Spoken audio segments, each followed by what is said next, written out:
Hey guys, what's up? It's Dylan Ashcraft from Ellipsis TCG here with Sandy Cater, who got third place at the European Nationals. How you doing, Sandy? Yeah, I'm good, man. Awesome. So, when was the event? How many rounds did you play? Let's just get a very basic overview of the tournament. Yeah, so the event was last Saturday, February the 9th, Okay. in Manchester, United Kingdom. It was 7 rounds of Swiss and then a top cut to 16, all in the same day. So I ended up playing for about 14 hours straight. That's crazy. You did what? It was one day? Yeah, there was no lunch break or anything. We just had to squeeze everything into one day. So once I hit top 16, I started getting like a bit dizzy just because I didn't really have any time to eat. Yeah, I don't blame you. All right, so let's dive into the deck list. What did you play first off? I played Janemba Mill Okay. particularly. Awesome. So, you have the deck list up as well, right? You're looking at it with me? Yeah, I am. All right, cool. So, first things first, we got two Hidden Power East Supreme Kai. How come you went with the East Kai and not Champa? Because I found situations where when my opponent was at 3 life, if I wasn't able to swing with crit and Hmm. I happened to have two of them in hand, I wanted to get the pump, but I didn't want to give them the double strike so I could bring them down to two. So just having the choice of being able to not give a card double strike, I think it just makes it so much better than Champa. Okay, that's actually really interesting. I don't think many people have thought of it for like that practicality. Usually, it's Yeah, just the whole, you know, you forget to declare it or something like that. I mean that's the thing. If you're gonna play at a top level, I don't like. I understand for the people that want to play Champa and don't want to misplay, but if you want to play at a top level, I don't understand why you wouldn't pick Kai. And then maybe there are situations when I wanted to play it. I mean, we'll go into my rounds later, but I played against a Vegeta baby Hmm. who played the new baby promo, and he went into a 6-drop baby on turn two, and he just started giving it barrier with strategies of Universe 7. And it got to the point where I started just playing battle cards to get him to mill. So I even played Unyielding Spirit Trunks to trigger the 6-drop baby auto. So there are situations where like it costs two, it's just an extra body on board. So it's I think just all around it's so much better. Okay. So next up, you have your, the 12 super combos essentially. Yes. How come you decided to go with the North Kai instead of Great Saiyaman? Um, I mean, first off, I run Overrealm both in my main board and my sideboard, Hmm. so Great Saiyaman wasn't that good. And then in the mirror match, I think Kai is just so much better because when you're at 5 life, it really allows you to aggro your opponent and it allows you to defend without drawing. So Okay, yeah, interesting. So next up is Group Leader Pilaf. man, I love that card. Um, I went into the event expecting a lot of Frieza swap, a lot of Shenron, a lot of Broly lineage. Um, so I found in testing there were a lot of situations where I was just using Group Leader Peel Off to remove swap and then dealing with that swap card and making my opponent go back up the chain. If you watch my feature match with Pan in top eight, at the very end of game two, I had 2 life left. He swung at me with like a 25k Topo Hmm. that had double strike off Fearless Pan, and I removed the double strike and I top lifed a Dimension Magic, and that got me the win. So peel off really, really comes in handy. Okay. Uh, Psyche Demon rocking out. Just I'm assuming for the Geneva chain, to go into it quicker, right? Yeah. Exactly. Psyche Demon is a must-have in Janemba decks now. Like if you look at me who came third and then the guy who came first, we were both running 4 Psyche Demons. There was another guy who came top 16 with Janemba and he wasn't running 4 Psyche Demons. Psyche Demon allowed like my most confident matchup going into the event was the mirror match, and Hmm. that was because of Psyche Demon. Okay. The Unyielding Spirit Trunk. So I know before the ban list, you would run it that way. You could do Child Charge and you could raw cast Janemba, turn three, swing, and untap and go into like a Demon Sword. Did you? So obviously, I'm assuming you did it for the same reason, but No, I play Janemba a bit differently. okay. I like to go wide with my Childish Hearts on turn two and then three and then maybe even four and then just have like an eight attack turn, Hmm. which mills my opponent. It consistently mills my opponent for 10 in a single turn, with like the use of their super combos and then the use of my Janemba skills. So that's what I like to do. I ended up using unyielding spirit trunks just so if I was going to tap out, I could avoid tapping out and Okay. not wasting my sensu bean because sensu bean I really wanted to use more defensively than anything else. Okay. Then Childish Heart. How come you sideboarded the fourth one, but how come you only mainboarded three? Because I didn't like I was finding a lot of difficulties getting my ratios right. I really wanted to run three time control Konoha because I was pretty sure a lot of people were going to be running Shigesh. So just getting all my ratios right and getting all the cards I liked, it was really difficult. I Hmm. was originally running a third group leader peel off in the side, and then the day before we were testing, and we found adding that fourth Childish Heart Janemba in for the mirror, it made things so much smoother and so much easier. So the fourth Childish Heart Janemba wasn't necessary in all my other matchups, but it was necessary in the mirror, so I just sided the one of in there. Okay. Next up, there are two all-inspiring Intimidator Super Saiyan Blue Vegetos. How come you decided to go with him and not the Deadly Defender Vegeta? Um, because of the draw at 5 energy, and then Deadly Defender is a 15k on my opponent's turn, Hmm. whereas Vegito is a 20k. So I think just forcing your opponent to waste more resources to remove it was more important to me. Okay. And then, I mean, I run Zeno button as well, so tapping out on turn 4 for Vegito, if necessary, wasn't something that exactly scared me. Okay. The next up is the Janemba package with the four and the three, which I think is pretty standard for most Janemba players nowadays, right? Yeah, I mean, quite a lot of my build was based around what Eric ran. I really liked his build, so I actually messaged him, and that's how we sort of started talking, and we started testing together. And so I just sort of ran what he was originally running. Okay. Demon Sword was useful in all the matchups except for the mirror, whereas Reality Bender in was more important in the mirror, especially in the mid game. Okay. Now, any particular reason why? Like, Because in the mid game I would use Reality Bender to bait Mafuba mhm. because the way it was ruled at Euros, and I think was it Pro Play Games Atlantic City with Eric and Severin in the finals?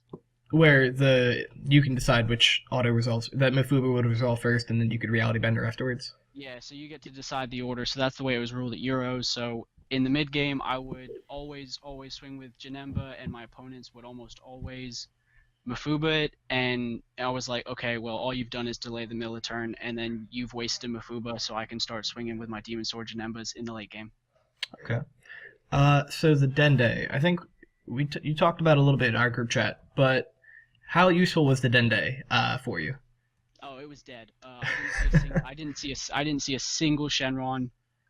It was mainly for Shenron Gogeta because one of the guys at my locals likes running Shenron Gogeta, and he started teching against me, so I started teching against him. Okay. Yeah, I mean it was mainly for Gogeta, just in case I saw it, just to slow it down. But I didn't see a single Gogeta the whole event. I didn't see anyone ramping the whole event, so it was pretty much useless. Hmm. Then the time control Chronoas, I'm assuming were for, well, you said for Broly. Yeah. I played three Brolys, Broly Maidens, Broly GT, and in the semifinals, Broly Victory Strike. Broly Maidens and Broly Victory Strike weren't running Shigesh, but Time Control Konoha came in really clutch for the GT match because he was running for Shigesh. Okay. And then the Supreme Kai, just, the normal pump and draw. Yeah, and then I like to use it on the turn that I would do my heavy attack turn with my Janembas. So I would have either two or three Janembas on board, and then I would swing with all of them, activate all their mains. I would have Supreme Kai have timed in, so I would have had an extra swing there, and then the pump on the leader. So it came in really handy. Okay. And with the double strike Kai, like it was just a good game ender. I would pump up my leader. I would get them down to 2 life with Light's Guide, and then I would swing in with my leader and double strike. Okay. And then next up, Zeno button for, the stuff you mentioned earlier, the Vegito and other safety turns, I'm assuming. Yeah. like if I wanted to overwhelm and I was gonna tap out, Zeno button was useful, and then I also really like to bait bad ring with Zeno button, if in case I came up with like anyone running yellow. Okay. Uh, and then Dimension Magic, Senzu Bean, pretty obvious. Self-explanatory. Yeah, two of the best cards in the game, I'd say. Yeah. And then moving on to your sideboard, and your sideboard's actually two of the cards interest me a lot, so I'm excited to get to talk to them later. Okay. But so Mafuba, for obvious reasons, but what matchup specifically would you side them in for? Mafuba, I would side in for the mirror, and then just random cards like I was. It was sort of me half expecting possibly someone to run Broly GT, and instead of using Triple Flash as the win con, use the Secret Rare as the win con. Mm-hmm. Just random cards, and it would be useful to side in the extra negates against possibly Shenron Gogeta or Broly Victory Strike, which I was dumb and didn't do because with his build, I was like, if I side in Mafuba and I waste the energy on that, I know it's going to get bad ringed. So Yeah, that's always the predicament of I think playing Mafuba against yellow decks is the do I want to tap two to get bad ringed? yeah, it's also why I didn't. It's also why I didn't run in the main board because Pilaf was one energy and it came in just as handy. And then in the mirror, if I left two energy open, everyone played around Mafuba, and it's like, okay, I don't even have Mafuba in the main board. Yeah. The Ready Stand Sun Gokus. I'm assuming they're for Victory Strike, but anything else or Well, they were for Gogeta primarily. I did okay, side them in against Victory Strike, which allowed me to have three energy open on his kill turn, but it didn't do me any use. okay. Sun Goku's driving to be the best. Since you're not getting stormed anymore, what matchups were they intended to be sided in for? Red. Okay, so I baby. had Pan, not Baby because I knew they would go into the six drop. Pan, Red Frieza, maybe like Yamcha and stuff like that, but I didn't really see any Yamcha. But just like the mono red aggro builds. Okay. We talked about the childish heart, the dark power black messiahs. Yeah, that was for hand control primarily. Um, I really struggle against hand control. I was very lucky I didn't see it, and in Europe at least, it's much more heavily represented than Shenron Gogeta. So if anything, I would try and find space for a third, just because hand control hurts. So Okay. So moving on, Kami, global unifier.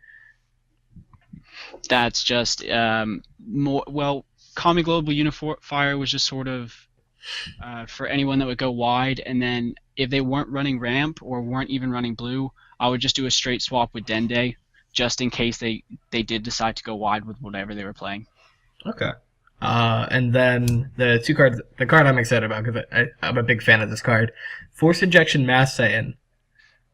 Gogeta Shenron / ramp stuff. But did you have any like cool strategies with it? Just side it in and then use it. I didn't need to side it in because, like I said, I didn't see any ramp decks, but it's exactly for that. The whole goal was to couple Forced Ejection Mass Saiyan with Dende on like turn 4 or something, Mm-hmm. just to blow up two of their energy and really set them back. I just thought it was a good bit of spice. I mean, a lot of people don't think about it that much. I mean, if anything, it's much better than Dende because you can just hard cast it for the same amount of energy you use Dende for, or you can just overwhelm it in for one. So I thought it was good. I thought it was useful, but Yeah. I didn't get to use it. So Well, it's better to have it and not need it than need it not have it. So, yeah. all right. So moving on to more through the actual interview portion of this. So tell me about your tournament. What were your matchups? And just any memorable rounds you have. So I think I got really lucky the way my matchups worked out. Round one, I was the only person whose opponent didn't show up. Okay. So I was just sat there and I was like, Judge, my opponent's not here. And they're like, okay, just wait 10 minutes and then you win. And then game two was the Mill Mirror. It was game one was about 30 minutes long. Game two, game three went into time. I was ahead and I started really pushing and going for aggro because I didn't want to draw. I wanted to win, and that caused me to lose. So I went 1-2 against the Mill Mirror. Round three was Broly Maidens 2-0.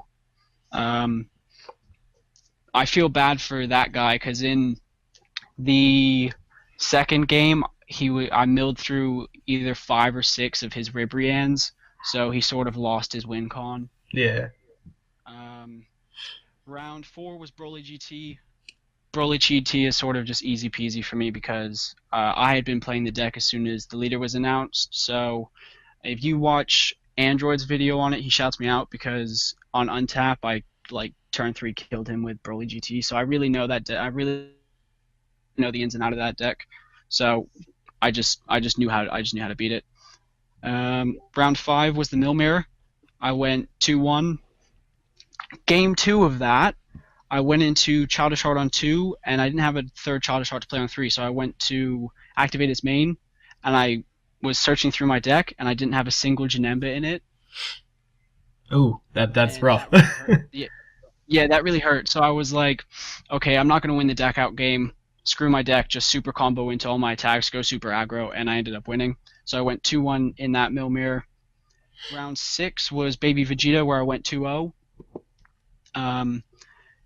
I can't really remember game 1, but I remember game 2 because I had a mill where I milled both Fu, Shrouded, and Mysteries in, like, I just swung my leader and both of them came off the top of the deck, then he had sided them in.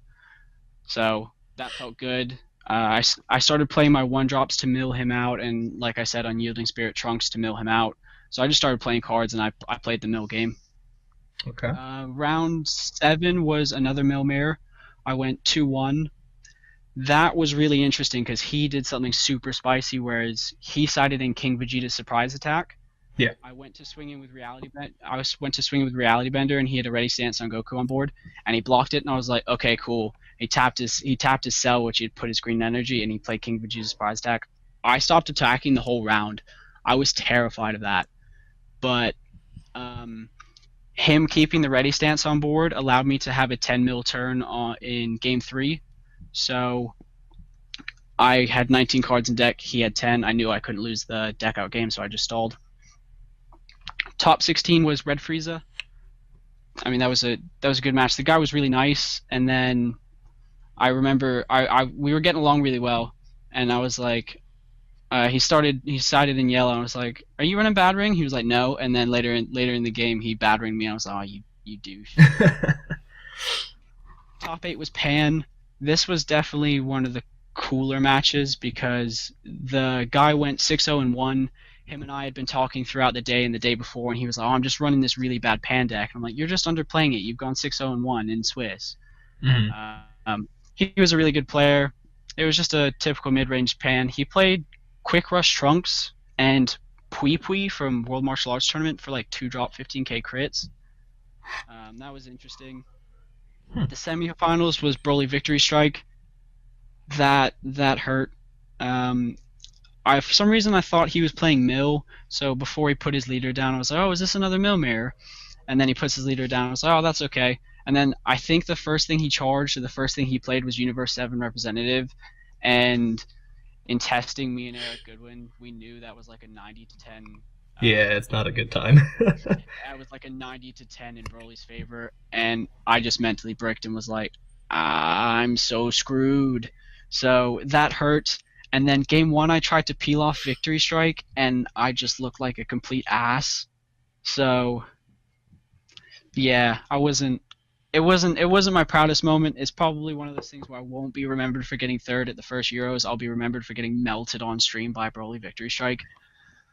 I mean, I don't think that's really just on you. I think that's just a matchup related thing. It's unless you mill the Victory Strike, you have a pretty rough time. Yeah. I mean, I think because I don't think a lot of people. I mean, a lot of people know about that deck, but I don't think a lot of people that test frequently and sort of pay attention to what's coming up in the future or what's actually happening in the meta. I think that was just sort of like, wow, this deck is insane. So, I mean, it's really cool. It's an excellent deck. The guy was really friendly. Me and him had a lot of fun, even though I knew I was going to lose. Like, I just tried to have fun with every one of my top 16 matches, no matter what was on the line. And then third place was Pan, where I where I 2-0'd them again. So I 2-0'd both pans. Everyone was saying Janemba has a bad matchup in pan, but I didn't seem to have an issue. How do you handle getting chain Zenoed when you're playing against Pan? Like, what do you do personally to make sure the chain Zeno's not that devastating? I didn't really get chain Zenode. No. In the top 8, he chain Zenoed me, but it didn't really hurt. I play my life pretty close to the chest, so toward most of my matchups I end up with only like 1 life. Um, but I never found Chain Zeno that devastating. Maybe that's just me, but people talk about Chain Zeno. It doesn't particularly scare me too much. Okay. So how come you decided to take Janemba?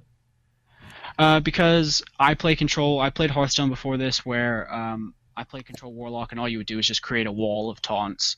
Um, and then mono blue has sort of been my thing. Um, yeah, I just like the untap and like the having 2 technically 3 win conditions is it's good. Like it's a good deck. Before the event, I didn't realize Path to Greatness was going to be legal. I thought it was coming out the week or 2 after the event. And as soon as I found that out, I was like, oh, I shouldn't be running Janemba because this will be a highly represented deck because obviously everyone's going to know that this deck is insane. So I was sort of scrambling. I was looking at Shenron hand control. I played a bit of Broly veggies, but I'm not particularly good at aggro. It just Hmm. doesn't my brain doesn't play it as well as I play control.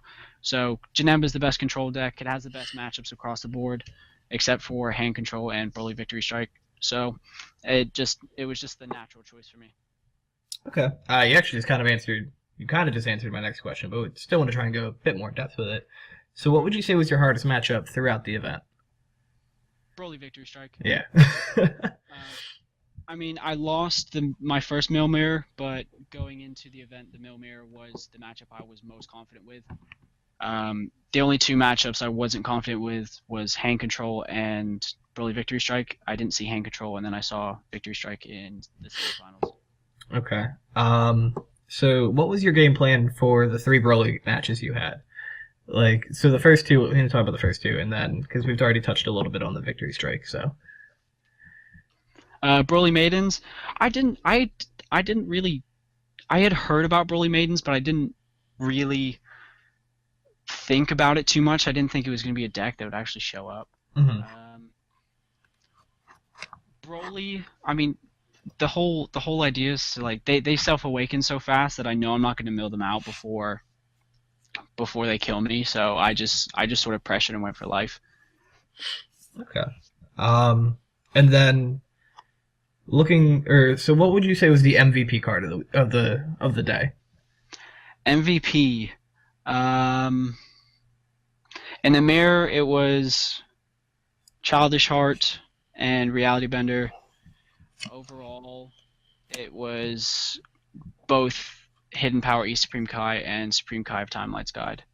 Definitely. Awesome. And then looking back on the list, and you've had some time to reflect. Is there any changes you would make to it for the future, like, or if you had an event this weekend, would this be the 65 you took? I think it would still be the 65 I took, but I think as Broly Height of Mastery starts becoming more represented, I'm gonna focus less on Cronoa because I think people are gonna start giving up on Shigesh because the amount of Cronoa that's showing up now. I think I'll give up on Cronoa and go into Borgos. I didn't really rate Borgos until this new Height of Mastery deck, so I might just swap it out for Borgos. Deadly Defenders might also be more useful, just being able to get possibly 2 of them on board for like a Height of Mastery kill turn. Um, so yeah, maybe that. I haven't put too much thought into it. I will be doing that soon because there's actually a chance I'm coming to Orlando for the celebrations event. I just have to make sure I can get it off with work. But if that happens, I'm gonna really, really, really work on this deck. Awesome. Actually, that'd be cool because I'll be going, so we can meet each other. Like we can Yeah, meet. man. I mean, I'd love to meet Eric. I mean, me and him just take the piss out of each other. So. Eric is something. Him and I, we play on the same team. We've been buddies since the game started. So, Yeah, but and I mean, I just like to especially meet some of the guys in the U.S. Like, especially Peter Katani. If for some reason he ever hears this, you're the man. Um, And then I would just like to see how the US scene is, because the UK scene is actually really, really dead outside of Euros. Hmm. All it is just like 8 to 12 person locals. It's really nothing like what you guys have there. So I would just love to just take part and see how competitive see how much more competitive it is to the UK and Europe. Hey man, we'd love to have you over here. So, last question. Any shout outs you'd like to make? Eric Goodwin, I wouldn't have done this without him, 100%. He called me before top 16. Him and I were testing. We were talking about the deck. And then my local boys at Mystic Games in Whitney, Oxfordshire, I wouldn't have been able to do this without them. They helped me prepare a lot, especially Slane Harris. He came up with this idea for the mill mirror that is a lot different than how everyone else plays it, and we started testing it, and we found out it's the best way to play the mill mirror. So, um, just yeah, just super helpful. So I wanted to give a shout out to my boys, and I think that's about it. Awesome. Thanks, man. Yeah, you're welcome, dude.